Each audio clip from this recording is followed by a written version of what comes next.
আচ্ছা, চলুন আজকের এই বিশ্লেষণে সরাসরি ঢুকে পড়ি। পশ্চিমবঙ্গের নতুন সরকারের প্রথম সপ্তাহের ফাটাফাটি কিছু পরিবর্তন দেখব। ভাবতে পারেন, মাত্র 7 দিন এর মধ্যেই নতুন প্রশাসন রাজ্য জুড়ে রীতিমতো চোখ ধাঁধানো সব প্রশাসনিক রদবদল ঘটিয়ে ফেলেছে। ব্যাপারটা অনেকটা মিক্সড প্যাকেজের মতো।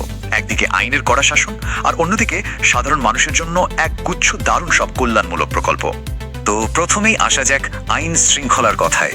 এখানে কিন্তু বেশ কড়া হাতে কিছু ফাটাফাটি পদক্ষেপ নেওয়া হয়েছে। জবরদখল হঠাতে বুলডোজার নামানো থেকে শুরু করে প্রধান রাস্তায় নামাজ পড়া বা যত্রতত্র পশু জবাই সব কড়া হাতে বন্ধ করা হয়েছে। এখানেই শেষ নয়, নতুন দণ্ডবিধি চালু, ধর্মীয় নেতাদের ভাতা বন্ধ এবং ভোট পরবর্তী হিংসার শিকার হওয়া মানুষদেরও সাহায্য করা হচ্ছে। পুরনো আইনের খোলস ছেড়ে প্রশাসন কিন্তু রকেটের গতিতে নতুন ভারতীয় ন্যায় সংহিতা বা বিএনএস-এর দিকে পুরোপুরি ঝুঁকে পড়েছে। কড়া শাসনের পাশাপাশি এবার আসি জনমুখী নীতির কথায়। ব্যালেন্স রাখতে সরকার কিন্তু দারুণ সব নতুন প্রকল্পের ঝাঁপি খুলে দিয়েছে। মহিলাদের জন্য মাসে 3,000 টাকা ফ্রি বাস, আর বেকার যুবকদের জন্য 1500 টাকা ভাতার মতো দুর্দান্ত সব স্কিম।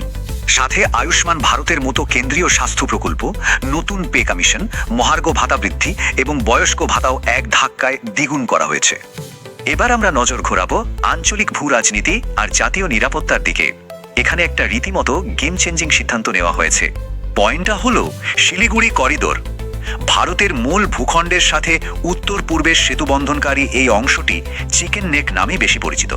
ভাবলে অবাক হবেন, 3 দেশের সীমান্তে ঘেরা অত্যন্ত স্পর্শকাতর এই ভূখণ্ডটি চওড়ায় মাত্র 20 থেকে 22 কিলোমিটার। অবশেষে দীর্ঘদিনের জট কাটল।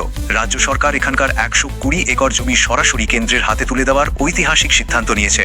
এর ফলে কেন্দ্রীয় সংস্থাগুলো 40 কিলোমিটার আন্ডারগ্রাউন্ড রেলওয়ে, নতুন হাইওয়ে আর দ্রুত কাঁটা তারের বেড়া দেওয়ার কাজ শুরু করবে।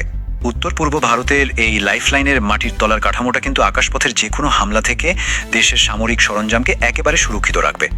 এত সব ঝোড়ো পরিবর্তনের পরেও একটা প্রশ্ন থেকেই যায়, নতুন প্রশাসনের সামনে এখনো ঠিক কি কি কাঠামোগত চ্যালেঞ্জ বাকি?